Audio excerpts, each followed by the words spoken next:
comunista ao longo do século XX significava optar pela clandestinidade. Por mais de 60 anos, a legalidade foi uma exceção para o Partido Comunista Brasileiro, o que significava mais esforço por parte dos militantes. Formado na rígida disciplina do velho partidão, o judeu e baiano Jacó Gorender enfrentou a ditadura de Getúlio Vargas, a Segunda Guerra Mundial, as dissidências do partido, a prisão e tortura no regime militar de 64 e muitos anos de vida clandestina. Ao abandonar a militância, foi com a mesma austeridade que dedicou-se à pesquisa e tornou-se um dos mais prestigiados pensadores marxistas do país. Um de seus livros de maior destaque, O Combate nas Trevas, é um recorte na história da luta pela democracia no Brasil.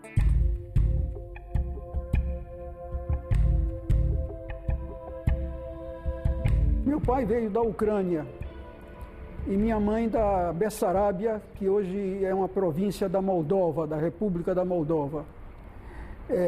Meu pai chegou aqui ao Brasil por volta de 1910 e era um homem de ideias socialistas, ele próprio, né?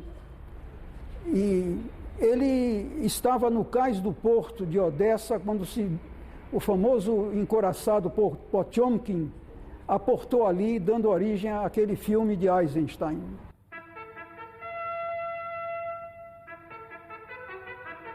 Em 1905, marinheiros se rebelam contra a tirania dos comandantes.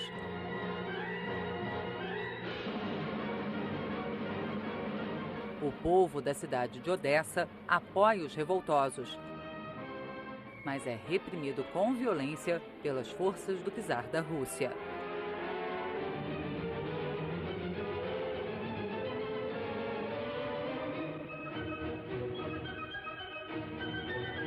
A minha formação primária, elementar, né, foi feita na Escola Israelita Brasileira Jacó Dinenzen, em Salvador.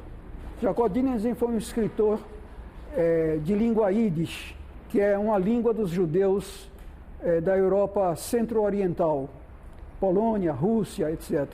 Hoje é uma língua em extinção, né? Mas eu aprendi a falar essa língua mesmo porque meus pais falavam essa língua em casa. Jacó Gorender passa a estudar em escola pública, no antigo ginásio da Bahia e depois na Faculdade de Direito. Mas o envolvimento político falou mais alto. Comunista desde os 19 anos, acostumou-se cedo à clandestinidade. Nos anos 30, havia muitos militantes comunistas judeus aqui no Brasil. Até certo ponto, judeu virou sinônimo de comunista, até certo ponto, né? Por quê? Porque a imigração judaica que vinha da Polônia, da Rússia, da Hungria, dos países bálticos, naqueles anos, era, em sua grande maioria, constituída de pessoas pobres, de fato. E eles já traziam, em grande parte, também ideias socialistas. Em 42, eu me tornei membro do Partido Comunista, na clandestinidade. Quem me recrutou, era o termo que se usava, foi o grande companheiro meu, Mário Alves, que depois iria falecer torturado. Segunda Guerra Mundial. Estudantes se manifestam abertamente contra o nazismo. Esse engajamento não é bem visto pelo governo. Em agosto de 42, Getúlio Vargas decide levar o país à guerra. O exército abre espaço para voluntários. Houve até uma provocação do general comandante da região, que saiu nos jornais. Quer dizer, os estudantes que andaram pedindo a guerra, clamando pela guerra nas ruas, as grandes manifestações, agora têm a oportunidade de provar que são coerentes. E eu considerei que aquilo era um desaforo. Eu tinha que me apresentar voluntário. Eu recordo que cheguei lá e dei meu nome lá no pequeno escritório onde havia apresentação para o voluntariado e fiquei esperando. E pouco depois desceu um sargento lá de cima e e me perguntou: o que há com você? Você tem algum problema com o general? Eu digo: não, nem o conheço pessoalmente, porque o general ficou furioso quando viu o seu nome, porque eu já era conhecido como agitador comunista, né? E o general, quando viu que eu aceitei o desafio dele e me tornei voluntário, isso para ele não soou, digamos assim, lisonjeiramente, mas ele não tomou nenhuma atitude. Fui considerado fisicamente apto, embora não fosse nenhum atleta, mas fui considerado apto a servir na FEB.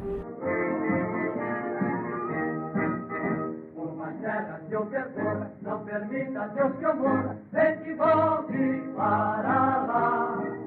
Sem que leve por divisa esse que simboliza a vitória que virá. A experiência é dura, é preciso ter rigidez, porque a gente sai de casa. Eu não morava com grande conforto, morava num cortiço praticamente, mas era a minha casa. Eu pertencia ao pelotão de transmissões da Companhia de Comando do Regimento Sampaio, primeiro Regimento de Infantaria. E ficávamos expostos ao bombardeio alemão, a granadas que explodiam perto de nós. Não poucas vezes eu peguei fragmentos de granada ainda quentinhos, que acabavam de explodir. Nada agradável. E a pátria querida for envolvida pelo perigo. Quando a FEB voltou, em agosto de 45, o Partido Comunista estava legal, estava legalizado. Eu saí, ele era clandestino, voltei, ele estava legalizado. Voltei para Salvador, me reintegrei na faculdade, já trabalhava antes como jornalista profissional, voltei a trabalhar, mas em outubro de 46, o Comitê Central do Partido Comunista me convidou para ser redator do jornal Classe Operária, no Rio de Janeiro, que era o chamado órgão central do PCB. E eu aceitei, porque isso significava muita coisa para mim, sair de Salvador e passar a viver no Rio de Janeiro, a maior cidade brasileira naquela ocasião, capital da República, e com todos os atrativos que ela tinha. E em contato com a nata do comunismo brasileiro, da intelectualidade, enfim. E aí me tornei um comunista profissional, dedicado ao partido, recebendo um salário muito modesto, mas, enfim, a partir daí por isso não me formei. Não cheguei a ter um diploma não cheguei a me graduar em curso superior, fiquei no meio do caminho. A redação da Classe Operária ficava numa esquina da Avenida Rio Branco, num edifício defronte do Clube Militar. A Rua Santa Luzia, me parece que se chama. E o Comitê Central ficava na Rua da Glória, pertinho, podia-se ir até a pé.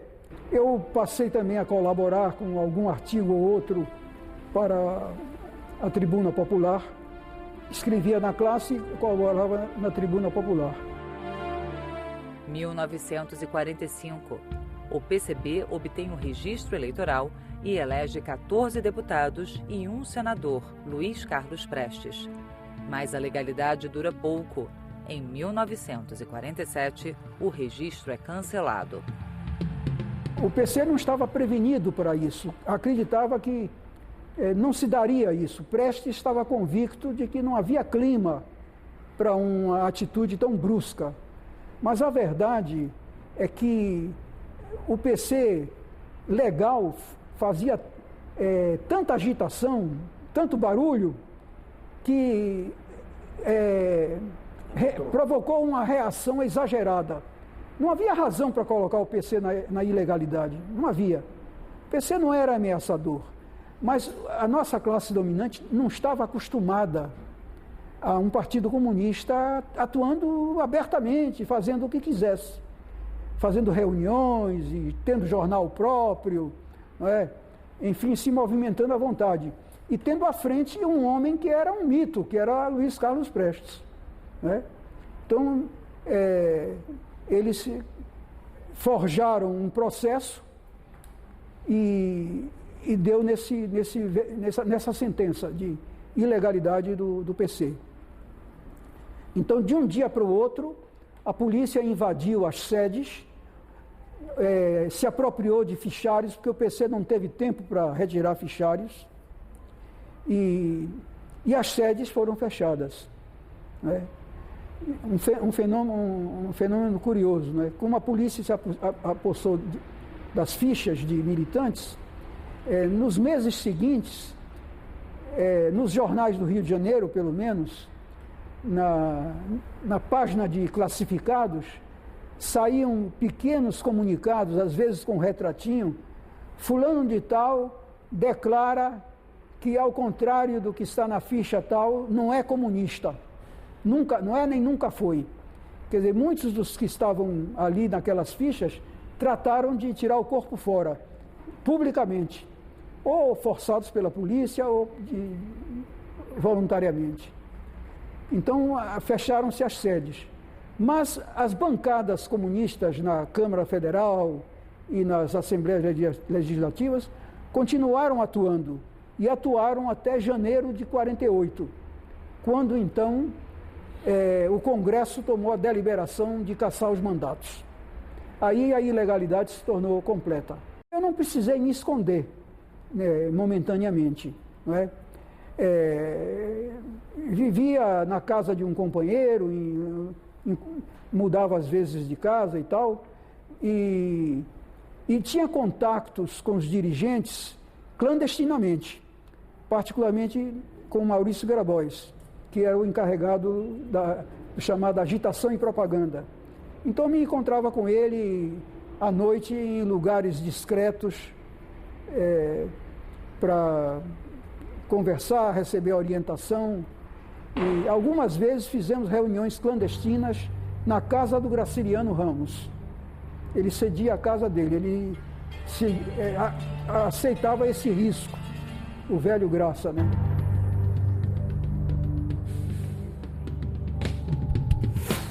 Um manifesto que saiu em agosto, não é? Por daí o nome, lançado por Prestes, super bombástico, super retórico, ameaçando a derrubada próxima do governo, a luta armada, chamando para ações violentas, enfim, algo completamente fora da realidade nacional. Quer dizer, um partido clandestino, bombardeado, e o governo seguro, não havia crise política, ainda era o governo Dutra, né? Não havia como tornar aquilo realidade, era um manifesto completamente delirante. Então isso se prolongou praticamente até 56, até o 20º Congresso do Partido Comunista da União Soviética, o famoso relatório Khrushchev. Poucos partidos comunistas praticaram o chamado culto à personalidade de Stalin, como aqui o Brasil, a começar de Prestes e passando pelos outros, né? Então isso impregnava todo o partido. Em 56 eu me encontrava em Moscou. Eu tinha viajado para Moscou em 55 e lá participei de uma turma de 50 brasileiros que fizemos um curso na Escola Superior do Partido Comunista da União Soviética. Eu fiquei lá 2 anos, de 55 a 57. Eu aprendi a língua russa, infelizmente esqueci a maior parte, porque não pratiquei, mas cheguei a falar correntemente. Nesse 20º Congresso, Khrushchev apresentou um relatório que foi uma bomba, como pode ser lembrado no movimento comunista internacional. Porque ali, pela primeira vez, ele falou dos crimes de Stalin. Ele falou dos erros terríveis cometidos por Stalin e criticou o culto à personalidade. E falou dos erros na condução do comunismo, durante a guerra e assim por diante. Quando a imprensa internacional, as agências internacionais, noticiaram que havia um relatório Khrushchev fazendo pesadas acusações a Stalin, a primeira reação que eu vim a saber depois, aqui da direção e dos militantes, foi de que isso era uma invenção, era uma calúnia, não se acreditou. Mas aí aconteceu o seguinte: Diógenes de Arruda, o dirigente do partido, estava em viagem, naquele momento ele estava em Moscou, ele foi à China, depois voltou a Moscou. E ele pôde saber diretamente, inclusive conversando comigo, sobre esse relatório, que aquilo tudo era verdade. Ele não lia russo, não conhecia, mas eu dei as informações que recebi de viva voz dos professores. Os professores fizeram conferências baseadas no relatório, e o que eu pude ler na imprensa, na Pravda, e ele ficou também abismado, porque ele era o maior stalinista brasileiro. Quer dizer, para ele criou-se uma situação difícil. Como é que ele, como stalinista, com que cara ele ia aparecer? Ele soube de tudo isso e voltou ao Brasil. E aí, então, os companheiros o cercaram. E ele disse: não, o relatório é verdadeiro. O que a imprensa internacional está dizendo é verdade. Não é apócrifo, não é calúnia. Aí foi uma coisa tremenda. Pelo que me contam, a reunião do Comitê Central, que se travou nesse momento, foi um bate-boca tremendo, acusações tremendas e, sobretudo, acusações aos dirigentes principais.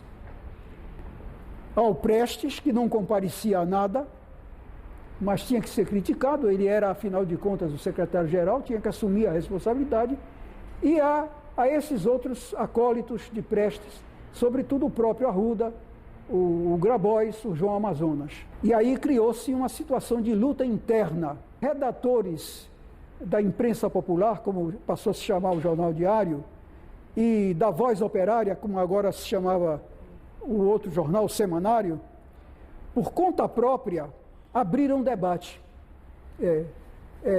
Começaram a escrever artigos baseados no relatório e criticando a direção do Partido Comunista Brasileiro. A disciplina quebrou-se. A direção ficou lá embaixo em matéria de prestígio. Ficou desmoralizada.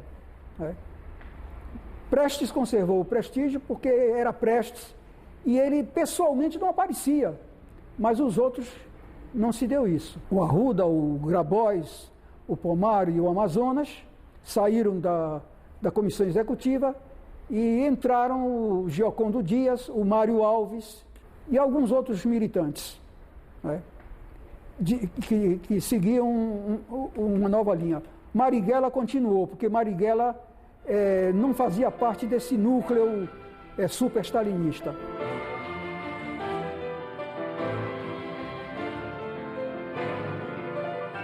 Eu me tornei diretor da imprensa popular, o jornal Diário do partido. E Mário Alves se tornou o diretor da Voz Operária, depois Novos Rumos. Nós chegamos à conclusão de que era preciso dar uma saída para tirar o partido, o PCB, do atoleiro, tirar da influência do Manifesto de Agosto e assim por diante. E aí passamos a ter encontros, éramos o Mário Alves, o Armênio Guedes, está vivo ainda, Alberto Passos Guimarães, um intelectual, escritor, autor de livros, já falecido, um homem muito inteligente, muito culto, e eu. Nos reuníamos no apartamento do Alberto Passos, que fica no que se passou a chamar mais tarde de Beco das Garrafas, né? Famoso em Copacabana. Tínhamos contato com Marighella era muito simpático a uma mudança, porque ele não estava comprometido com os abusos da direção anterior. E tínhamos encontros também com Giocondo Dias. Giocondo Dias era um dirigente baiano, eu convivi com ele quando estava na Bahia, E depois, quando veio a clandestinidade, ele se tornou o chefe, por assim dizer, o principal responsável pela segurança de Prestes. Ele vivia clandestinamente também e tomava as precauções para que Prestes não fosse preso uma segunda vez, o que de fato não aconteceu. E daí se chegou à conclusão de que era preciso formular uma nova linha política. E nós achamos que não se podia fazer isso com o Comitê Central. Isso tinha que ser feito à margem. Então, Dias se encarregou de obter a aquiescência, a aprovação de Prestes a essa demarche. Quer dizer, que Prestes concordasse com a elaboração de um documento expondo a nova linha política e que seria apresentado por ele, Prestes. Quer dizer, ele assumiria a responsabilidade. O redator fui eu, posso dizer isso agora. Eu fiz a redação que, é claro, foi apresentada ao grupo, que também fez modificações, obviamente. E assim nasceu o que se chamou depois a Declaração de Março de 58. O documento apresentou uma nova linha política que se contrapunha à do Manifesto de Agosto. Era um documento que reconhecia, isso era o mais importante, a possibilidade de chegar ao socialismo pela via pacífica. Quer dizer, que considerava possível a coexistência pacífica entre a União Soviética, as potências socialistas e o mundo capitalista. E se podia, através de meios políticos, de eleições, atuação nos sindicatos, nas organizações de massa, através da difusão das ideias comunistas, seria possível avançar até chegar a um governo socialista, no caso, aqui no Brasil. Eram teses que na Europa já estavam circulando. Essa declaração causou foi assinada por Prestes, era o único que assinava, então causou uma grande repercussão.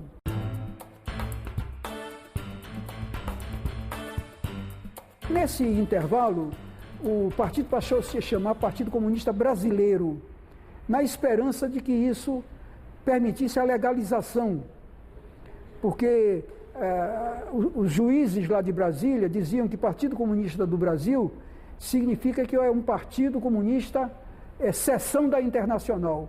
Então, mudou-se para Partido Comunista Brasileiro, mas não adiantou nada, ficou no mesmo.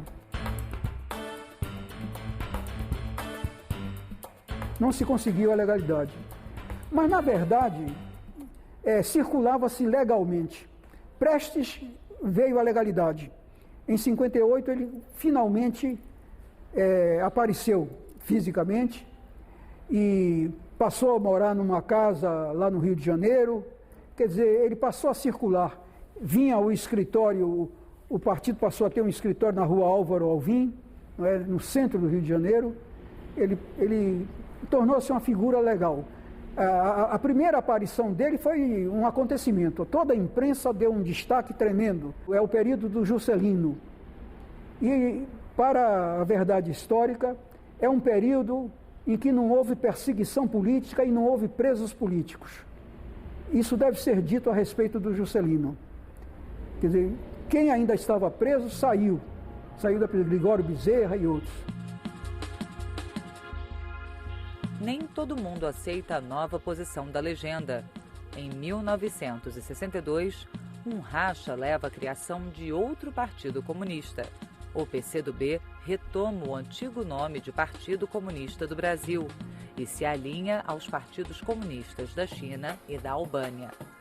Saíram Amazonas, Grabois, Pomar, e Diógenes Arruda. Não, Diógenes saiu mais tarde um pouco. Ele continuou ainda por um tempo. Aliás, eles se disseram os verdadeiros comunistas, né? Disseram que eram eles os continuadores do partido. Com a nova linha, a maioria do Comitê Central, capitaneada pelo Prestes e pelo Giocondo Dias, se tornou, na verdade, um segmento da coalizão que fazia parte do poder. passou a colaborar primeiro com o próprio Juscelino e depois com o Jango, principalmente. Com o Jango, o partido... Foi quando o Prestes falou que estávamos no governo, mas não no poder. É uma declaração infeliz. Prestes foi um militar que completou a academia militar, mas era um péssimo político. Não tinha esperteza, não tinha astúcia, savoir-faire, não é? Isso faltava a ele. O fato de circularmos legalmente não tinha nenhuma significação como poder. Como poder não tinha. Só tínhamos liberdade para andar, para escrever, para nos manifestar, para realizar reuniões. Mas poder é um absurdo. O Jango tinha reuniões frequentes com os dirigentes comunistas, em palácio ou em casa, mas ele constantemente, Prestes estava com ele, se consultava, e os outros também. E os comunistas sentiam, por isso, muitas facilidades. Então, isso fez com que a maioria do Comitê Central se tornasse caudatária, não estava no poder, mas tornou caudatária do governo de Jango. Seguiu atrás dele. E no Comitê Central, então, se formou um pequeno grupo que se opôs a essa orientação. Pequeno grupo, do qual faziam parte Marighella, aí eu cito Joaquim Câmara Ferreira, Mário Alves, eu mesmo, e mais 2 ou 3, Miguel Batista dos Santos, e mais alguns outros companheiros. Jô Verteles, que depois se tornou um traidor, um delator, mas naquele momento era um dirigente de prestígio, também estava nesse pequeno grupo que se colocou contra a posição caudatária. Mas nós éramos minoria, nós não tínhamos força para mudar a direção. A nossa influência não era zero, não era insignificante, mas não era suficiente nem de longe para mudar essa situação. A aliança do PCB com a chamada burguesia nacional é motivo de críticas. A esquerda teria contribuído para o golpe de 64. Eu não posso dizer, jamais diria que o Partido Comunista contribuiu para o golpe. Nunca. Ele não fez isso. Não é? Ele não teve capacidade de se opor ao golpe, isso é outra coisa. Mas de contribuir para o golpe, isso não. O partido não conspirou contra Jango. Mas aí é que está, a esquerda também desconfiava do Jango. Mas nós estávamos embevecidos. Era tanta a massa que nos apoiava, os comícios, né, a repercussão que nossas atitudes tinham. Eu discursava no Sindicato dos Metalúrgicos lá do Rio de Janeiro e em outros sindicatos, né, era recebido e fazia conferências. Isso nos deixou um tanto cegos para a conspiração que estava sendo armada contra nós. O golpe me pegou em Goiânia, onde eu tinha feito um ciclo de conferências filosóficas sobre o marxismo, lá na Universidade de Goiás. Quando veio o golpe, não houve como reagir, porque a maioria do Comitê Central era caudatária do Jango e confiava que o Jango tinha força. Com o seu famoso dispositivo militar, o general Assis Brasil, enfim, todas aquelas fantasias. Nós estávamos completamente despreparados para qualquer reação, seja de massas, ou seja de força. Não é? Seja de força. Mal pudemos correr para esconderijos clandestinos. O PC tinha oficiais comunistas na FAB, eu não vou dizer o nome deles, mas tínhamos oficiais de alto escalão na FAB, que pediram, segundo eu soube, autorização do partido para bombardear a coluna do Mourão que vinha descendo.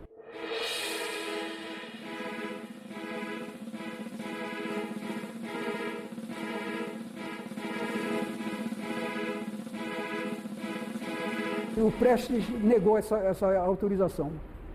Ele achou que era um derramamento de sangue que não devia ser feito. Eu passei 2 anos em Porto Alegre, de 64, fim de 64 até 66, e em 66 voltei para o Rio de Janeiro. E ali fiquei, no Rio de Janeiro. Fim de 66, fiquei ali.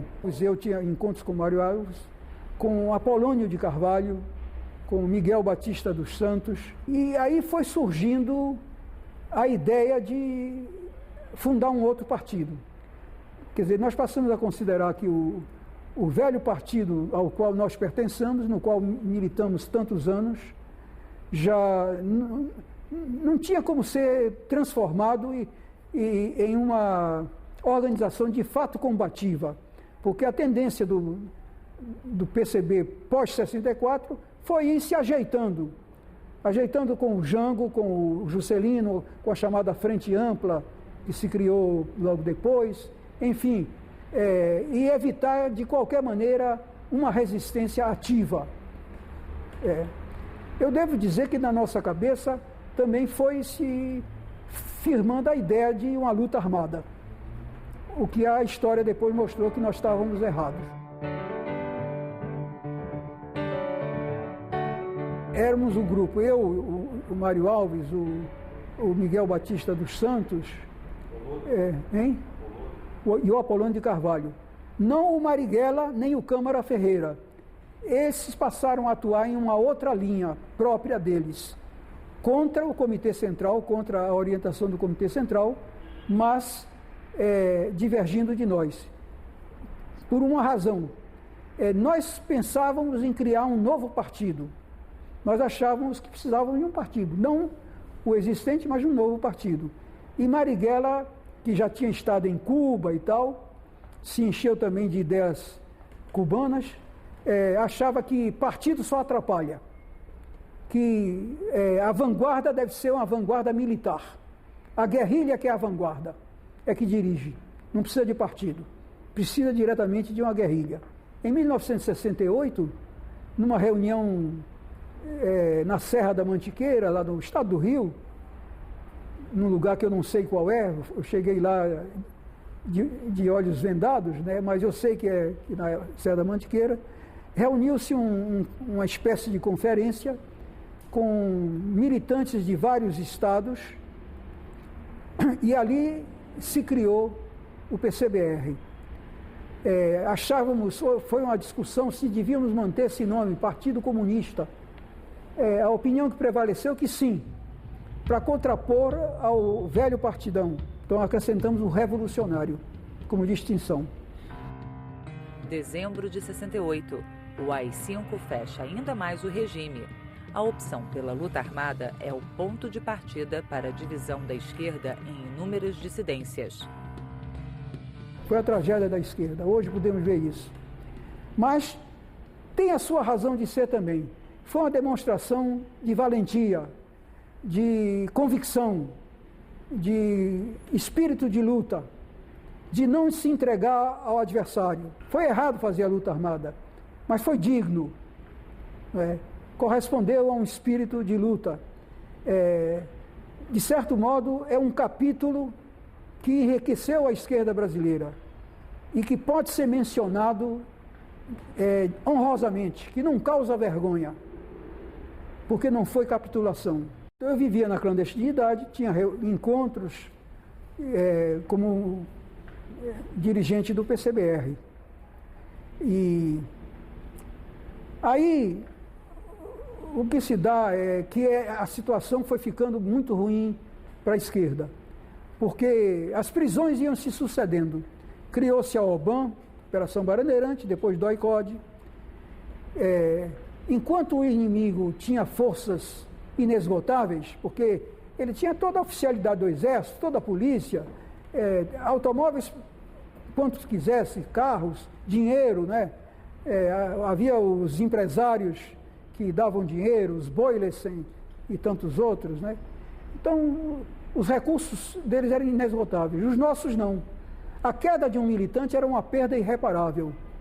E mais ainda quando eram 3, 4, 5 militantes que caíam de uma vez, como acontecia. Não tinha como substituir de uma hora para outra. Não tínhamos atividade de massa.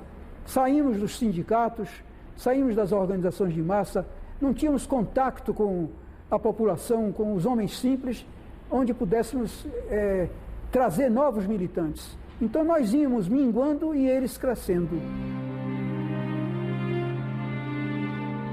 Nesse período da ditadura militar, de 64 a 85, até 79 particularmente, quando se dá anistia, né, a tortura campeou. E isso é hoje reconhecido. Um belo dia eu tinha um encontro marcado na casa de um companheiro, não vou citar o nome dele, e ele já tinha sido preso. E eu só posso supor que ele disse que eu iria lá.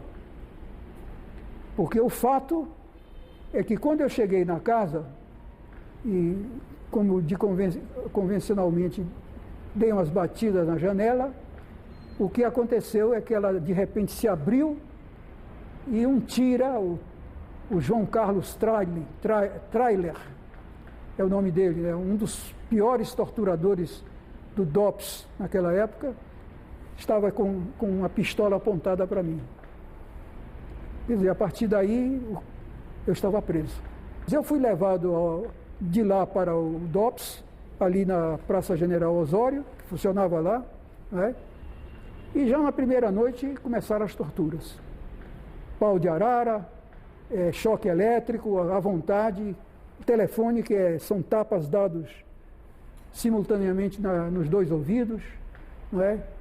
Espancamentos, e isso durou vários dias. O chefe dos torturadores, no meu caso, era o delegado Sérgio Fleury, o famoso Sérgio Fleury. Fiquei preso durante 2 anos. Foi preso em janeiro de 70 e solto no fim de 72. Solto como? Porque as acusações que fizeram, no final, eles me acusaram de 2 coisas. Uma, de ter sido militante do PCB, porque eu era citado nas famosas cadernetas de Prestes. Então, eles me moveram um processo por causa desse fato, de ter sido militante de um partido clandestino. Isso é contra a lei. E o segundo fato de ter sido militante do PCBR. Mas eles não puderam me acusar de nenhum assalto, de nenhum ato violento, porque eu também não pratiquei. A verdade é essa. Eu não embarquei em nenhuma dessas. Eu era contra. Na esquerda, eu era contra a prática dos assaltos. Eu achava que aquilo ia dar errado, que as prisões eram um derramamento de sangue da esquerda, uma hemorragia, eu chamava assim de hemorragia. E era mal visto por muitos companheiros da esquerda, por causa disso, pelas críticas que eu fazia. Então, eles só puderam me condenar, no final de contas, a um período de 2 anos de prisão. 20 de janeiro é o dia do meu aniversário. Então, eu aniversariei no pau de arara no DOPS. Essa era a ironia de tudo isso.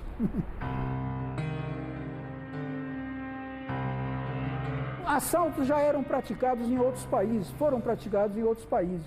Também não foi uma invenção brasileira, mas aqui ela prosperou. E há uma frase do Guevara que ele diz, se você começa assaltando banco, você vai acabar ladrão de banco. Porque, de fato, alguns dos que assaltaram bancos aqui no Brasil, depois exilados no Chile, se tornaram ladrões de banco. Mas não foi geral, isso foi um fato excepcional. O fato é que a ideia de assaltar para obter dinheiro se generalizou. O primeiro assalto foi feito ali em Santa Amaro, perto daquela estátua horrorosa do Bandeirante, né? Tinha uma agência bancária por ali e foi feito pelo pessoal do Marighella. O PCBR, inicialmente, tinha a ideia de não cair nesta linha, de cair numa linha de contato de massa, de trabalho de massa, mas revolucionário. Mas a verdade é essa, como sustentar militantes que estão na clandestinidade? E o PCBR também entrou nessa linha. Eu não me lembro bem quantos assaltos o PCBR fez, não tenho levantamento próprio, mas teve uma participação não pequena. E aí vieram também os sequestros. O sequestro de embaixadores para resgate de presos já havia sido usado na Guatemala. No Brasil, 4 diplomatas foram sequestrados. O primeiro, o americano Charles Elbrick, foi trocado por 15 presos políticos, entre eles o ex-ministro José Dirceu. Câmara Ferreira foi quem elaborou essa lista e teve uma participação na direção deste sequestro, não é? Ele ficou durante um certo tempo na casa onde estava sequestrado o embaixador, até o embaixador sair para ser libertado, né? Marighella, curiosamente, não foi avisado de que ia haver o sequestro, não é? Foi uma iniciativa do Câmara Ferreira, com outros dirigentes do Rio de Janeiro. E o Marighella, na ocasião, saiu do Rio de Janeiro para São Paulo e encontrou a Via Dutra completamente policiada. E aí ele veio a saber, está havendo um sequestro do embaixador e tal. E depois ele se queixou, o Câmara, como é que você faz uma coisa dessa e me deixa numa situação tão difícil? Eu quase vou preso e tal e coisa, né? Mas foi isso que aconteceu, não é? E depois vieram esses outros sequestros até o último. No último já o Lamarca participou. O último já foi dirigido, o do embaixador suíço, né, pelo Lamarca. E que teve uma posição também digna de ser registrada. Porque o governo passou a regatear. Ele era o quarto assalto, o quarto sequestro. Então, vinha a lista dos presos que os sequestradores queriam libertar. Aí o governo dizia, quem está sob processo, ou está preso, não liberto. Surgiu a ideia de matar o embaixador, como resposta à lenga-lenga do governo, e não aceitar isso e não aceitar aquilo. O Lamarca se opôs. Ele diz, não, vamos prosseguir e não vamos fazer isso. Não é? E de fato chegaram um momento em que puderam, a lista final foi ratificada e o embaixador foi libertado, com vida, felizmente. Marighella foi um dos homens mais valentes que eu conheci em minha vida. E ele se arriscou, a verdade é essa. Ele tinha consciência de que tinha havido prisões de dominicanos. Ele soube disso antes de ir para esse encontro, o que já era suficiente para ele não ir ao encontro, mas ele foi. Apesar disso, ele não faltou. E isso foi fatal para ele. Então, isso foi em 69. Um ano depois, chegou a vez de Câmara Ferreira, denunciado por um militante da LN que tinha vindo de Cuba e que foi preso no Pará. E aí foi trabalhado pelo Sérgio Fleury, torturado, e ele se passou para o Sérgio Fleury, voltou para São Paulo e voltou a ter ligações com a LN, com o próprio Câmara. Aí esse militante chamado Severino, não sei de quê, está no meu livro, né, o nome dele todo, esse Severino teve um encontro marcado com Câmara Ferreira, ali pelo bairro de Moema, numa noite, e avisou o Fleury.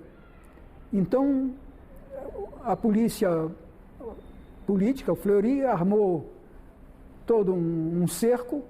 Então, quando o Câmara chegou ao local do encontro, ele foi agarrado pelos policiais. O Fleury precisava obter informações do Câmara, torturá-lo e tirar informações. Mas ele estava agonizando. Mandaram chamar às pressas um médico e não adiantou. O Câmara expirou, morreu ali. Mário Alves foi preso também em janeiro de 70. Em janeiro de 70, dá-se a debacle do PCBR. Ele tinha um encontro com outro companheiro. Foi 4 vezes ao encontro e o companheiro não veio. Mas o Mário Alves resolveu ir uma 5ª vez. E aí ele encontrou a polícia.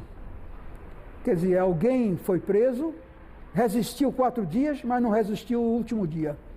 E aí entregou o ponto. E aí o Mário Alves foi preso. Ele foi torturado. Isso tem testemunhas.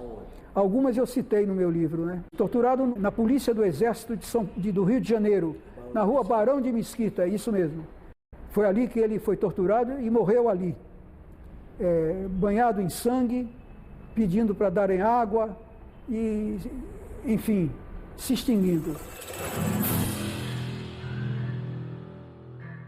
João Vertelles era um operário autêntico, mineiro do Rio Grande do Sul, e que muito cedo se tornou comunista, bem jovem, e muito cedo se tornou dirigente, membro do Comitê Central. Depois, naquelas lutas, ele veio para o PCBR e se tornou militante do PCBR. No PCBR, ele demorou pouco tempo, porque aí se passou para o PCdoB. E ele é hoje fato já constatado e confirmado, foi o delator que levou a polícia a uma reunião do PCdoB na Rua Pio XI, na Lapa, aqui em São Paulo, que resultou na prisão de quase todo o Comitê Central do PCdoB, na morte, inclusive, do Pedro Pomar, nessa ocasião. O Amazonas não estava lá, estava na Albânia, por isso escapou. E alguns que a própria repressão deixou sair, foi pegando no caminho. Então, prendeu. E isso foi obra do João Vertelles. E ele pôde sair do aparelho sem ser molestado. O carro em que ele saiu não foi molestado. Ele saiu e depois saiu do carro e foi embora. Quer dizer, a repressão sabia que ele estava ali e não fez nada. Não o prendeu, nem atirou, nem nada. Os outros não. Ou morreram, ou foram presos e morreram depois, na tortura. Se a pessoa é posta numa situação de tortura, de pau de arara, de choque elétrico, de telefones, de espancamentos, e de mutilações, arrancavam olhos, o Fleury arrancava dentes, quer dizer, coisas terríveis, inimagináveis, dores terríveis. Então, se a pessoa, para resistir a uma coisa dessas, essa pessoa tem que ter uma convicção muito grande. Eu não acuso alguns companheiros que não resistiram 100%. Eu não acuso. Não dou o nome deles. Porque eu sei o que isso foi. Eu inventei histórias, mas não entreguei ninguém à prisão. Ninguém foi preso por minha causa. Nem processado. Ninguém deveu a prisão e a tortura por minha causa. Isso eu posso dizer de cabeça erguida. Esse processo em que a repressão recrudesceu, passou a assassinar os presos, a fazê-los desaparecer, um após outro, é claro que provocou uma reação na militância que ainda estava em atividade. Eu considero a fase dos justiçamentos, que começa, não me lembro bem se é 72 ou 73, é por aí, né? Eu considero esse episódio como um episódio já de degradação, de queda, de fim de linha. Quer dizer, já não havia ações de massa, não havia ações revolucionárias propriamente, e muita gente ia sendo presa, muita gente se comportava na tortura. Uns diziam mais coisas, outros diziam menos, mas muitos sempre diziam alguma coisa, davam informações. Então criou-se um clima de suspeita dentro da própria esquerda, dessa esquerda que estava em processo de fim de linha. E disso advieram os 4 justiçamentos que eu tenho registrados no meu livro. Se eu tenho recordação, nenhum desses 4 que foram justiçados está provado que eles eram traidores. Pode ser que eles estivessem em processo de abandono da luta revolucionária, isso pode ser, 1 ou 2 deles, mas não há prova de que algum deles já tenha de fato traído. Mas criou-se a convicção em outros militantes de que eles eram traidores. E aí eles passaram a ser convocados para um certo ponto, para um certo encontro, e ali eram fuzilados. O caso Boyles é o seguinte: ele era um homem, não era o único, mas ele era talvez o empresário mais fanático no combate à esquerda revolucionária. Então ele não se limitava a angariar dinheiro, porque a Operação Bandeirante, depois do OICOD, tinha naturalmente verbas do governo, mas não eram suficientes. Então os empresários passaram a municiar. É sabido que as montadoras de automóveis forneceram automóveis, caminhonetes, que não se podia esperar que isso partisse de uma ordem orçamentária. Então, para apressar, as empresas forneceram dinheiro e recursos materiais, como carros, equipamento de rádio, telefonia, etc., né? Tudo isso. E o Boylessen, ao que tudo indica, era um dos mais entusiastas disso. Então ele não se limitava a arranjar dinheiro, a isso, mas ia ao DOI-CODE.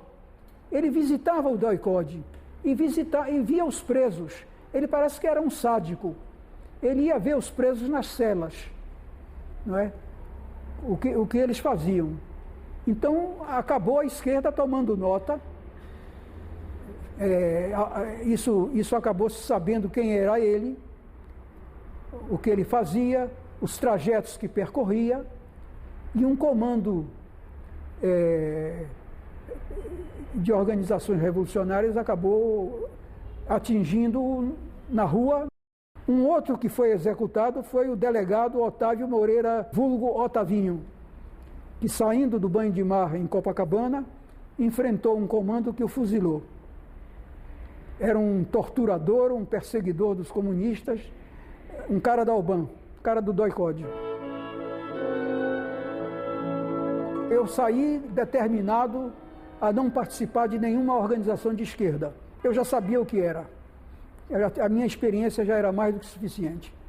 Então eu tinha mulher, já tinha uma filha que passavam grandes dificuldades. Eu tenho irmãos, mas ninguém é rico, não pertenço à família rica. Então eu precisava trabalhar, arranjar alguma maneira de me sustentar. Então eu passei alguns anos com não poucas dificuldades e me sustentei sobretudo como tradutor. Eu domino algumas línguas, então eu passei a traduzir livros para editoras aqui de São Paulo. Mas eu já tinha planos literários. Antes da prisão, eu já estava trabalhando num livro que saiu em 78, chamado O Escravismo Colonial. Então eu me dediquei à pesquisa quando saí da prisão. Sem democracia não há socialismo. E isso fez perecer o socialismo soviético. E está fazendo perecer o pretenso socialismo cubano. Eu estive em Cuba 3 vezes e é socialismo da miséria que o Marx condenava. Miséria não faz socialismo.